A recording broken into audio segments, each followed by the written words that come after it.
Here with Harding coach Ronny Huckabee, and coach, you're down 9 in the fourth quarter, come back and get a big victory with 3 late touchdowns. Just kind of take us through this game from a coach's perspective.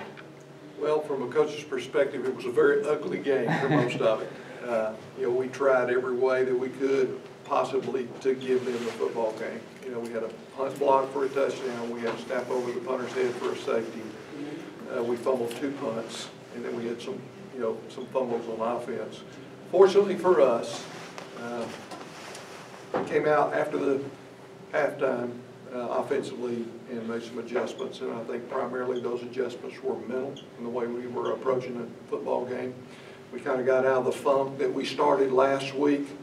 I thought the O-line came off the ball exceptionally well in the second half. We ran the football with a lot more determination, I thought. We sustained our blocks better, and consequently we were able to score on every drive in the second half except one, I think. That was the fourth down that we did not convert. Defensively, we got after the quarterback all day long. We, the second half, the interception by Dalen after we had just turned the ball over was critical. Obviously, the fumble that we caused inside the 5-yard line was critical. And then, Michael Latu's 90-whatever yard run that he had was also a big play in the football game. Very proud of our guys.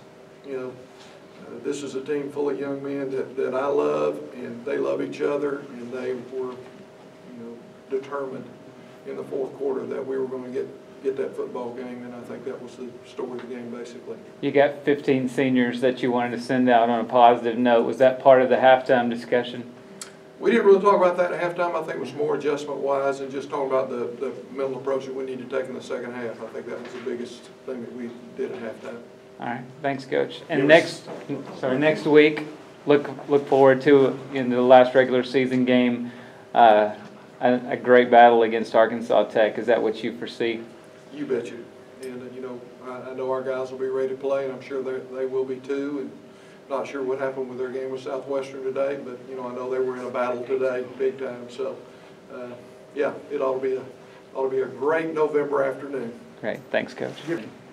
Here with Trayvon Bigelow. Trayvon, you had 3.5 sacks in today's game, but probably none bigger than the fumble that you forced in the fourth quarter. Kind of take us through what you see on a play like that, or in rushing the quarterback in tonight's game.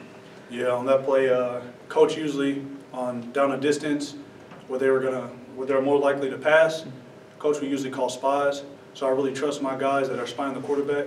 So I just try to let it loose for my team and do what I can to make the play for them. On the fumble, are you going for the football on that, or are you just trying to make some kind of contact with the quarterback? On that one, I didn't try to force the fumble. Yeah. I just got my hands and arms in a good place, and the ball came out. What was the difference defensively in the second half, you guys, with several key stops at the end of the game?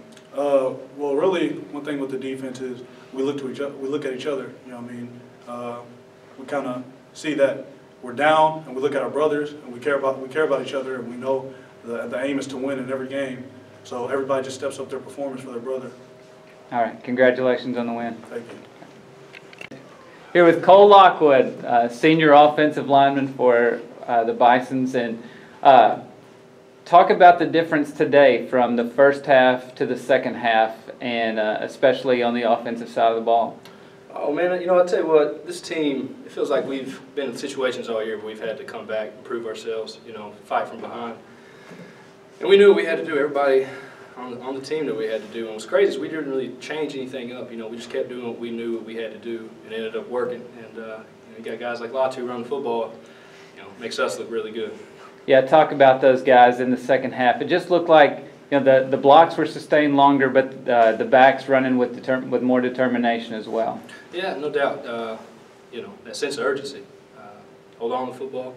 We knew what we had to do, and offensive line was getting after it all day. We've been getting after it all year. Yeah. Those 3 losses don't define us. Yeah.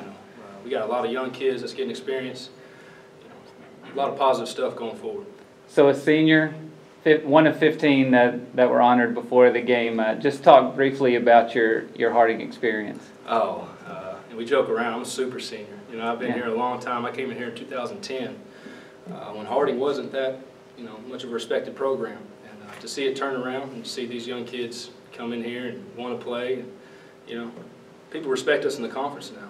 And I tell you what, the conference in general, aside from the Harding experience, the conference is awesome. I mean, I think we're getting a lot more respect. I hope hopefully Henderson or somebody makes a run in the playoffs. Yeah. All right. Congratulations, Cole. Thank you. All right.